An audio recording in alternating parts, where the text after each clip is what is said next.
A big shout out to Anchor for making the best podcast in the whole wide universe possible. Thank you, Anchor, for letting us create easily a podcast like this, And if you wanted to try out Anchor, just go to anchor.fm/start and try. Download their app, guys, and start creating your own podcast. Start earning money with it, Start expressing yourself. Go ahead, record, and have fun. Have fun with this podcast. Thank you, Anchor, for making this podcast possible. Thank you so much. Now, back to the episode.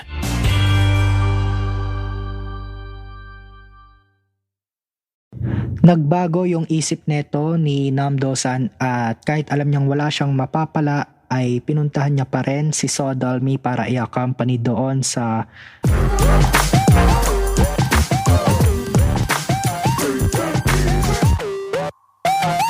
Hello, what is up sa inyo mga extraordinary people? Welcome back to Not Your Ordinary Podcast. This is again your host Rap, back at it again with another episode.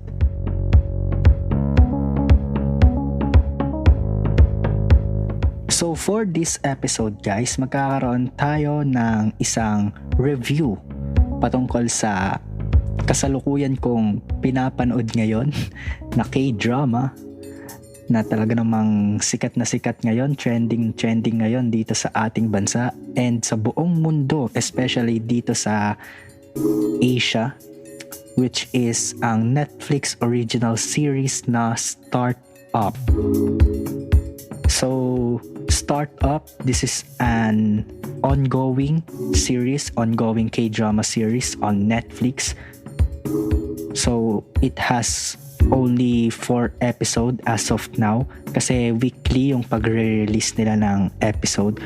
So ongoing pa lang siya, hindi pa siya tapos, pero kahit ganoon 4 na episodes pa lang ang dami ng magagandang nangyayari, ang dami na agad mga pasabog, mga plot twist, kaliwat ka ng plot twist, panibagong mga characters na pinapakilala, and unti-unting nabubuo yung flow ng story. And as of now, parang nakikita na natin kung ano yung mga mangyayari dito sa drama na to, even though it has only 4 episodes as of now.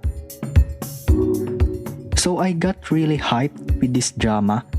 Na-recommend lang siya sa akin or parang nakita ko lang siya na nagte-trending kaya sinimulan ko lang din panoorin kasi nakita ko grabe yung hype, grabe yung reviews, magaganda yung reviews sa kanya. And talagang may kita mo na nandun yung hype kasi yung characters or yung cast na itong drama na to is star-studded. Mga sikat na artista yung naging characters or yung mga gumaganap na characters dito, kaya talagang highly anticipated and highly promoted etong drama na to, which hindi naman nakaka-disappoint.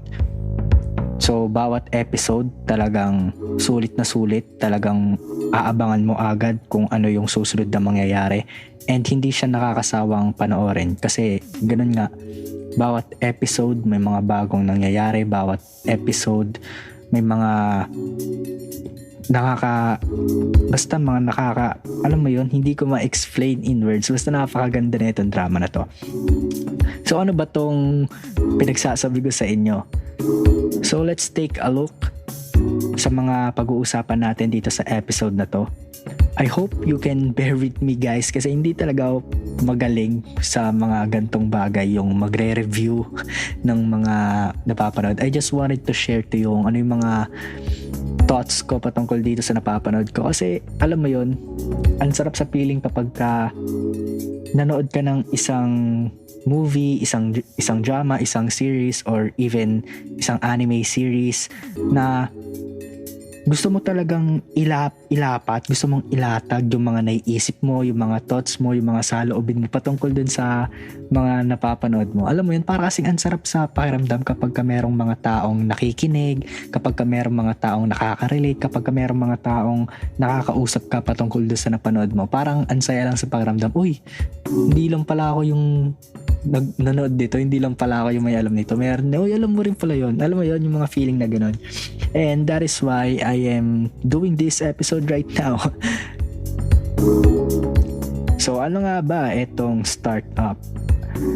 Ang background dito, by the way, ito pala yung mga pag-uusapan natin. Ito yung structure ng episode natin ngayon. I almost forgot. We are going to talk about the background of this drama series, the characters, of course, the plot, and the character development na nakita ko. The second lead syndrome. Yan, kung alam niyo yan, yung second lead syndrome. And at last, we are going to talk about the term and the word passion. Okay? So, yan. Abangan nyo yan sa mga susunod na mga sasabihin ko. Kaya, huwag kayong aalis and stay tuned hanggang sa end netong episode na to. So for the background, etong startup, as I've mentioned earlier, it is an Netflix original series. So sa Netflix lang siya legally na mapapanood dito sa atin and sa ibang mga areas.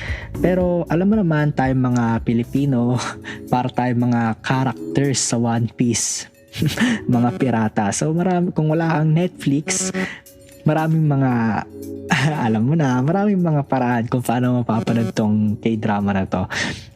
I'm not promoting yung piracy, pero alam mo yun, ganun kasi tayo mga Pilipino mga ano tayo characters tayo sa One Piece, mga pirata. So yun. It was released back on October 17, so ngayon lang siya. Mga nakaraang linggo lang to ni-release, kaya bagong-bago pa itong series na to, preskong pa, fresh na fresh pa. Pero kahit ganun, ayun, kaka-release lang ito, nagre-review agad ako. Ano lang to guys, first quarter review, kumbaga sa basketball, ito yung first quarter, yan. So this drama series, K-drama series, is directed by Oh Chung-won. So si Oh Chung-won na director, siya rin yung nag-direct ng drama na Hotel de Luna, While You Were Sleeping, and Doctors. Yan, alam ko na kung K-drama fan ka, familiar ka dyan sa mga drama na yan. And even dito sa director na to na si Oh Chung-won. So based dun sa mga na-direct na K-drama neto ni Oh Chung-won, which is Hotel de Luna, While You Were Sleeping. So magaganda yung feedback and overall napakaganda ng mga drama na yon. So syempre napanood ko na yun sila and baka kayo napanood yun na rin. And alam ko marami rin kayong positives na masasabi patungkol sa mga drama na to. That is why it is only right for us to expect na etong bagong K-drama series na dinirect niya, which is etong Startup, is magiging maganda din, is magiging successful din. And so far, through these 4 episodes, so na-meet naman yung expectations. Talagang napakaganda ng drama. So let's move on to the characters. So it is one of the reasons kung bakit sobrang hype netong drama na to. It is because of the characters. Dahil ang mga main characters dito sa K-drama na to ay walang iba kundi ang sikat at ang napakaganda na dating K-pop idol from the girl group Miss A, at ang crush ko rin na si Bae Suzy. Yan, alam kong kilala mo to, si Bae Suzy, kung isa kang avid K-drama fan, or siguro kung isa ka lang normal na mamamayang Pilipino, siguro kilala mo to kasi sikat din to, si Bae Suzy. So siya ang gumaganap sa character ni So Dal-mi. And then next one, the male lead character, walang iba kung hindi ang highly anticipated, ang opa, ang gwapong-gwapo, ang magaling na swimmer base sa kanyang last na K-drama. Ang secondly, or ang main character lead role sa drama na to, walang iba kundi ang ex-boyfriend. So I needed to emphasize that kasi hanggang ngayon masakit pa rin isipin na ex-boyfriend na lang siya ng isang nagngangalang Lee Sung Kyung. So shoutout dyan sa mga Namli shippers, sa mga Namli stans. So walang iba kundi ang ex ni Kim Bok Joo na si Nam Joo Hyuk. Yan, siya ang ating main character for the male role dito sa startup. Ginagampanan niya ang role ni Nam Do-san. And then, eto na ang ating second lead role, male role, na talaga namang ngayon pa lang nakikinikinita na natin na magiging masaklap ang sasapitin, lalong-lalo na sa love life dito sa drama na to. Walang iba kung hindi ang actor na si Kim Sun Ho. Siya ang gumaganap sa character ni The Good Boy or si Han Ji Pyong. Yan. So, onting background patungkol dito sa mga characters.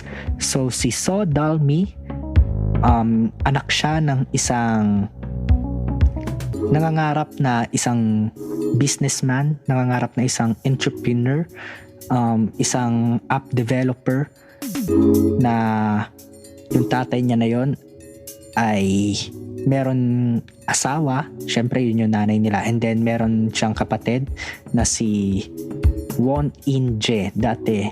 So magkaiba na sila ngayon ng apelyido kasi yung mama at papa nila ay nag-divorce dahil sa financial issues, dahil etong papa ni So Dal-mi gusto niyang mag-quit sa trabaho niya kasi feeling niya ang toxic ng trabaho niya and hindi naman din sapat yung kinikita niya. Gusto niya mag-resign kasi gusto niyang mag-start up ng kanyang sariling business in the IT industry. So, eto palang drama na to guys, by the way, masabi ko lang, highly recommended ko siya, lalong-lalo na sa mga aspiring IT workers or yung mga nandun sa IT industry. So, yung mga app developers, yung mga AI makers, AI developers, mga programmers, yan, mga ganyan. Basta yung mga nagtatrabaho sa mga computer, sa mga ano-ano sa internet, mga website, yan. I highly recommend this drama for you. So, yun na nga, fast forward tayo sa mga pangyayari. So, namatay etong tatay ni So Dal-mi dahil nasagasaan. Yun ay nangyari dahil nagmamadali siya kasi merong tumawag sa kanya na gustong mag-invest para dun sa business proposal niya, which is magkaroon ng isang website na kung saan andun na lahat, na pwede mo nang i-search dun lahat and andun na lahat ng mga kakailanganin mo, hindi mo na kailangan magpunta-punta sa iba't ibang mga lugar sa web. Para siyang Google, ganon. Pero yun nga, namatay yung tatay nila. Pero as far dito sa 4 na episodes, hindi pa pinapakita yung totoong naging kinahinatnan netong tatay nila. Hindi pa pinakita kung paano talagang namatay and kung paano nilibing. So ang huling nakita lang natin sa kanya is yung nalaglag yung fried chicken dun sa bus, and then yun, nangisay na siya. So anyways, etong kapatid ni So Dal-mi na si Won In-jae, sumama dun sa mama niya kasi nga 'di ba nag-divorce, and then nag-asawa ulit etong nanay nila, and lumipad sila papuntang US, and then hindi na sila bumalik sila nung nasa matanda na etong si Won In-jae, nasa 30s na niya, and meron ng successful business galing doon sa stepfather niya. So yun. And eto namang si Nam Do-san, siya yung youngest mathematical Olympiad, and siya ang aspiring CEO ng Samsung Tech, isang startup company na mga app developers din, mga AI programmers. Yan. And then etong si Kim Soo-hon na ginagampanan niya si Han Ji-pyong, isa siyang orphan na kinast out sa orphanage and then wala na siyang mapuntahan, and then ang kumupkup sa kanya ay ang lola neto ni So Dal-mi. So kinupkup siya hanggang sa kumita siya ng maraming pera, and ayun, umalis na siya doon sa poder, and then ngayon nagbalik siya para i-repay yung debt, yung utang niya dito kay lola ni So Dal-mi. So kung hindi mo naiintindihan yung mga pinagsasabi ko, that means hindi mo pa napapanood yung K-drama na to, and that is why sinasabi ko sa'yo na panoorin mo na siya. Yan. Pero kung napanood mo na or ongoing mo nang napapanood etong K-drama na to na Startup, alam ko makaka-relate ka kahit hindi ko i-explain yung mga pinagsasabi ko. So, let's move on. Ganun lang kabilis. Bahala kayo dyan. So, let's move on to the plot. So Startup is a story of young people passionately pursuing their dreams in the world of startup companies or in the world of IT industry. Each of our characters has their own venture, but the group quickly becomes intertwined after they each begin their journeys to success at a place called Sandbox. Yan. So nagsimula ang lahat ng ito. Nagsimulang magkakonek-konekta ang buhay netong tatlong main character natin na si So Dal-mi, Nam Do-san, and Ha Jin-pyong nung lumipad sa US etong mama at sister netong si So Dal-mi. So naging lonely siya, and then umisip yung lola niya ng paraan para hindi na siya maging malungkot. So sa tulong netong kanyang alaga na si Han Ji-pyong ay nag-imbento sila ng isang imaginary na lalaki na kunwari ay na in love dito kay So Dal-mi, and then nagsulat sila ng mga letters na ipinadala nila kay So Dal-mi, which in return ay natuwa si So Dal-mi kasi first time niya daw makatanggap ng love letter, and eventually naging pen pals sila. That goes on for a couple of years, if I'm not mistaken, couple of years pa or couple of months yun, basta naging pen pals sila. And then etong si So Dal-mi, she became in love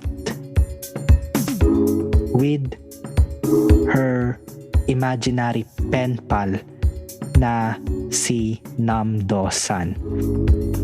So si Ha Jin-pyong, ginamit niya lang yung pangalan ni Nam Do-san para isulat yung mga letters. So si Han Ji-pyong yung nagsusulat ng mga letters, pero ipinapangalan niya kay Nam Do-san, na kunwari kay Nam Do-san galing yung mga letters na yon na siya yung nagsusulat.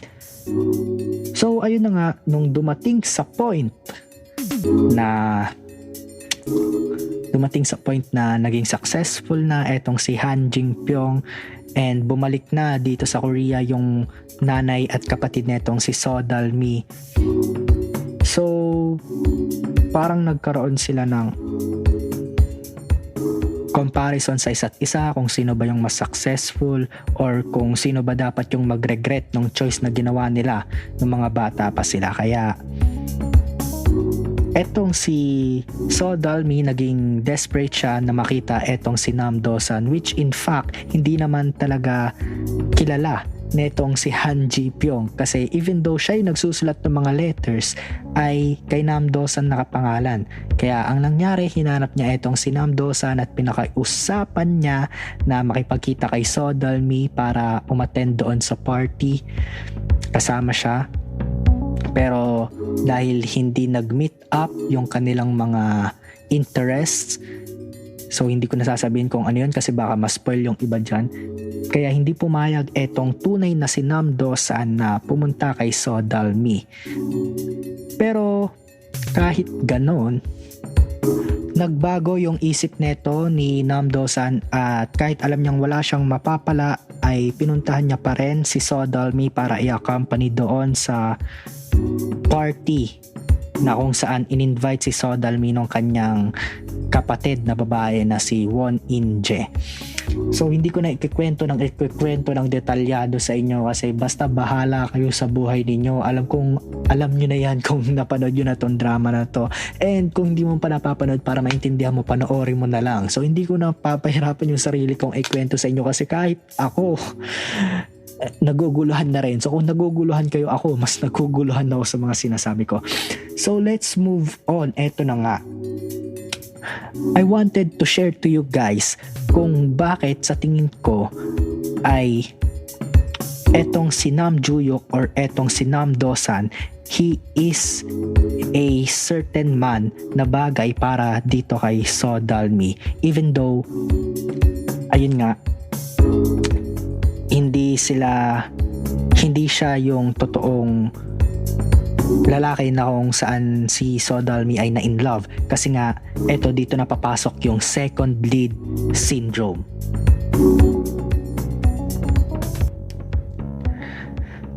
So I've been seeing many things or many posts on social media na nasasaktan daw sila para dito kay Han Ji-pyong dahil siya nga yung nagsulat ng mga love letters para kay So Dal-mi, pero akala netong si So Dal-mi ay si Nam Do-san ngayon, and parang kay Nam Do-san siya ngayon na in love even though kay Han Ji-pyong dapat.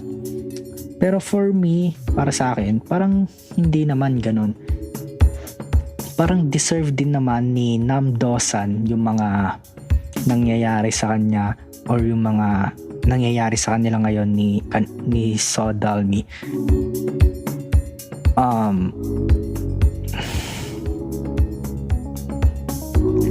Kasi may kita natin na andun nga sa episode 2 ata or tama sa episode 2 na even though alam niya na wala na siyang mapapala, even though wala na siyang makukuhang kapalit, for the first time on his entire fucking life of being a loser, etong si Nam Do-san, he manned up. So naging isa siyang tunay na lalaki nung point na tinanggap niya na gusto niyang, or nung point na ginawa niya mismo na puntahan etong si So Dal-mi doon sa party. So bakit niya ginawa yon even though knowing na wala siyang mapapala? Ginawa niya yon kasi I think he knows how it feels, how to become a loser. He knows how it feels kung paano ma-reject or ma-look down ng mga taong nasa paligid mo, and kung paano ma-disappoint sa sarili mo. So siguro napag-isip-isip niya sa sarili niya kung gaano kasakit yung mga pakiramdam na yon, and naisip niya na ayaw niyang may makaramdam na ibang ganon, especially isang babae na nung nakita niya siguro talagang nagandahan siya and parang may naramdaman siyang kakaiba. And later on that night, he confirmed that he has feelings para dito kay So Dal-mi. Okay?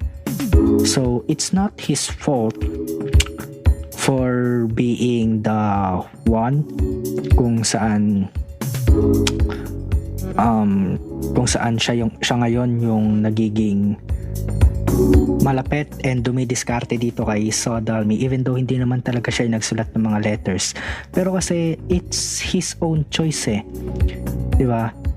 Hindi naman natin siya pwedeng i-judge or pwedeng i-view as ginagawa lang yung mga bagay na to kasi may napapala siya.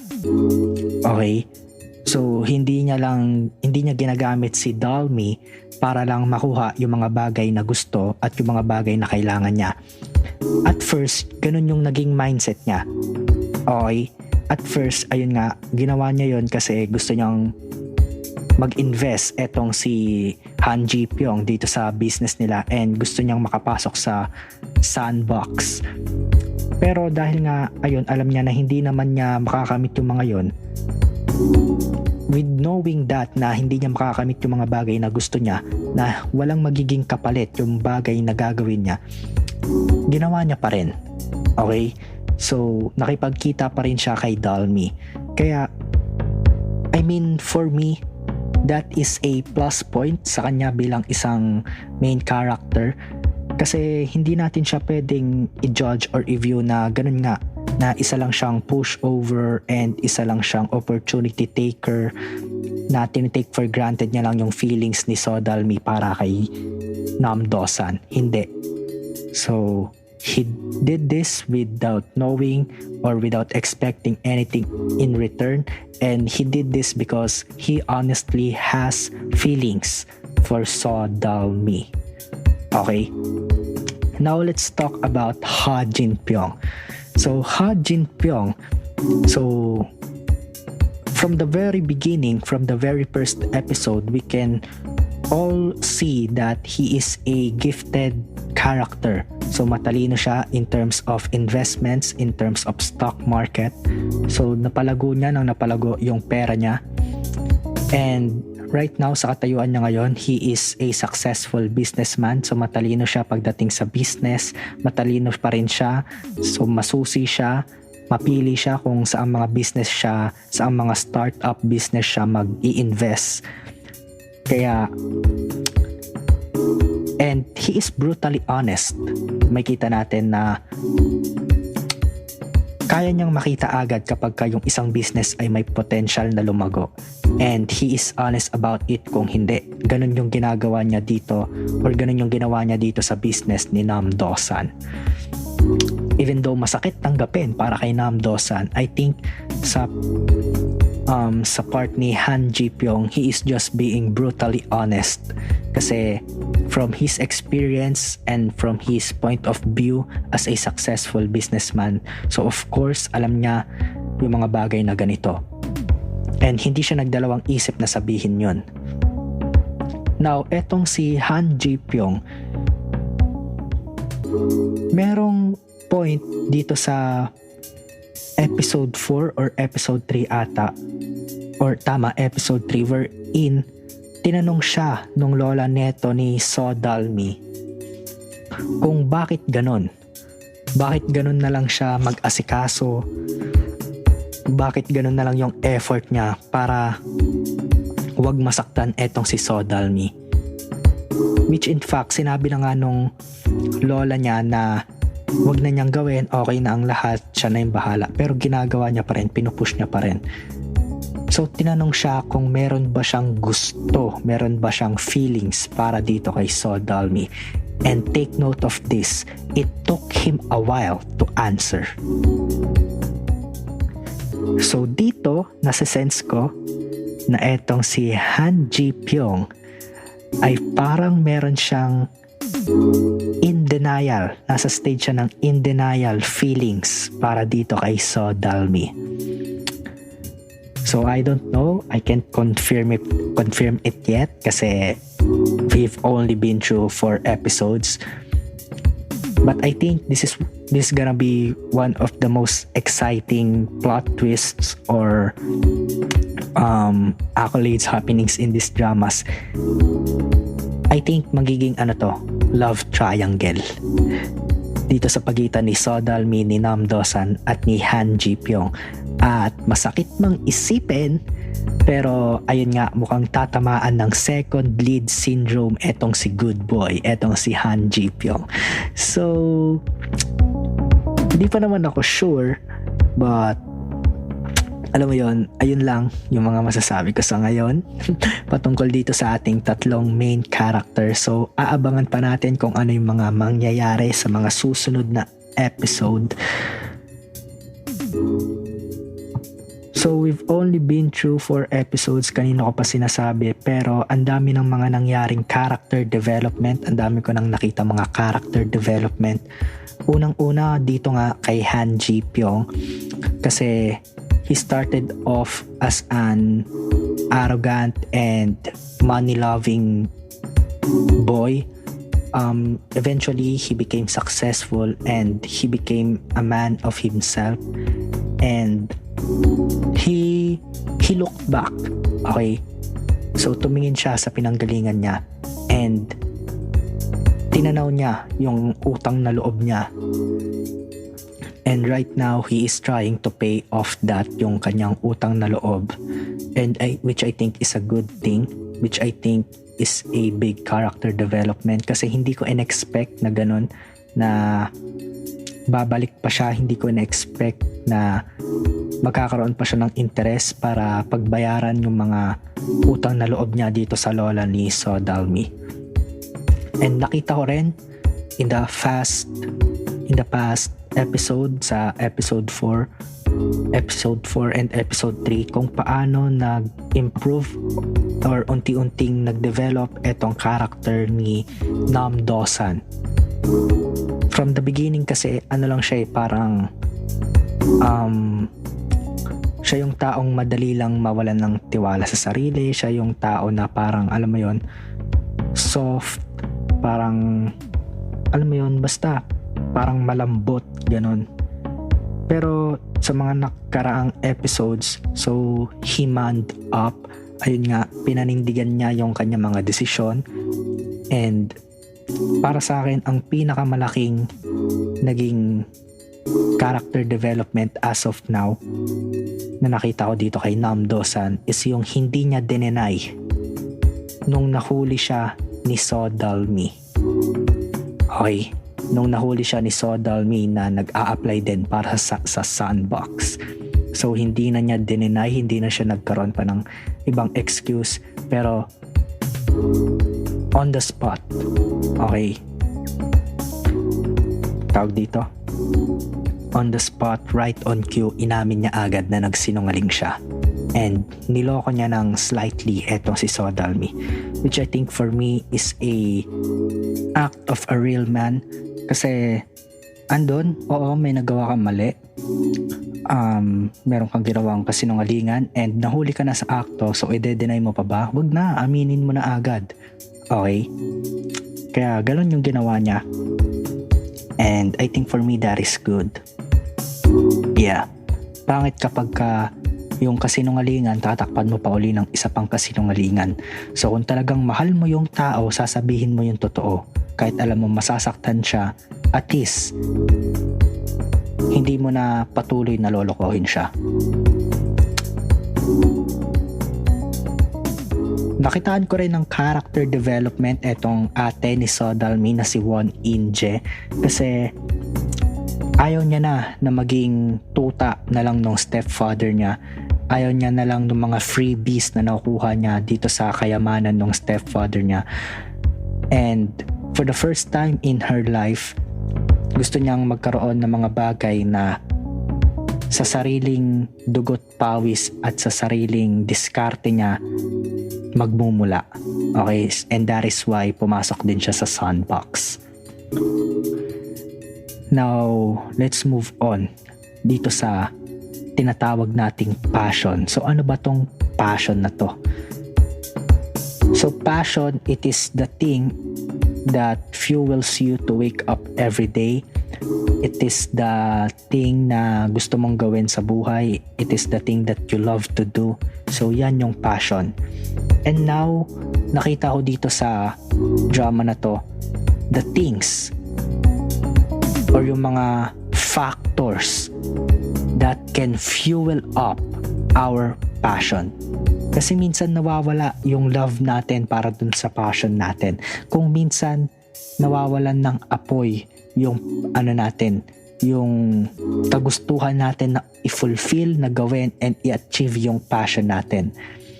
Kaya kailangan natin ng mga things or mga factors na mag-fuel para dun sa passion natin. And these are the things na nakita ko para ma-fuel natin yung passion natin. Number 1 is that to fuel up our passion, we need doubters. So here, I'm gonna focus on in Nam Do-san. So etong si Nam Do-san, passion niya na maging isang successful na AI, tawag dito, AI programmer, isang maging successful na CEO ng isang startup company. Pero ang daming nagda-doubt sa kanya. Ang daming nagda-doubt sa kanya. Unang-una, yung pamilya niya. Yung tatay niya. Yun yung unang-unang tao na nagda-doubt sa kanya. Pangalawa ay eto. Yung tao na ina-idolize niya, yung tao na nilulook up niya, na akala niya yung taong yun ay mag-e-encourage sa kanya, yung taong yun ay mag-i-inspire sa kanya, at yung taong yun ay tutulong, mag-i-invest sa kanya. Pero instead, yung taong yun naging doubter niya, which is si Han Ji Pyong. And that fueled up his passion. Okay? So yung mga doubt na natatanggap niya, inabsorb niya ng inabsorb hanggang sa nag-grace yung mga doubts na yon, and then naipon sa sarili niya, and then eto siya ngayon, gusto niyang patunayan yung mga doubters niya na mali sila, na hindi tama yung akala nila na wala siyang mararating, na hindi magiging successful yung business niya. At yun, nag-fuel up yun sa passion niya. Yung mga doubters niya, inipon niya ng inipon, yung mga masasakit na salita, tinanggap niya ng tinanggap. At eto ngayon, ginawa niya yung fuel para yun nga patunayan na mali sila. The next one is that pwede ring mag-fuel up sa passion natin etong desperateness. Kapag desperado ka na sa buhay. Ito I'm gonna focus on in So Dalmi. Dito sa buhay ni So Dalmi, desperada na siya, so hindi siya nakapag-college, namatay yung tatay niya, iniwan siya ng nanay niya, pati ng ate niya. And eto ngayon, parang naiinis siya sa nanay at ate niya kasi parang feeling niya nilulook down siya, feeling niya gustong iparamdam sa kanya nung ate at nanay niya na mali yung desisyon niya, na nag-stick up pa siya, na sumunod pa siya sa tatay niya instead of going to the US with them. Gusto niyang patunayan na mali sila, pero hindi niya kaya. Wala siyang kakayahan, wala siyang pera, wala siyang educational attainment, wala siyang trabaho, wala siyang business. In short, desperada na siya. But there is her passion. Andun yung passion niya na maging successful, and andun din yung passion niya ngayon na patunayan sa magulang niya, dun sa nanay niya at dun sa ate niya, na hindi mali yung desisyon niya na sumama sa tatay niya. And andun yung passion niya rin na maging isang successful businesswoman. Yung pagiging desperada niya, tinurn up niya yon. Ginawa niya yon na isang stepping stone. Ginawa niya yon as an eye opener para sa kanya. Ginawa niya yung pagiging desperada niya as a foundation na kung saan yung passion niya ay gagawin niya.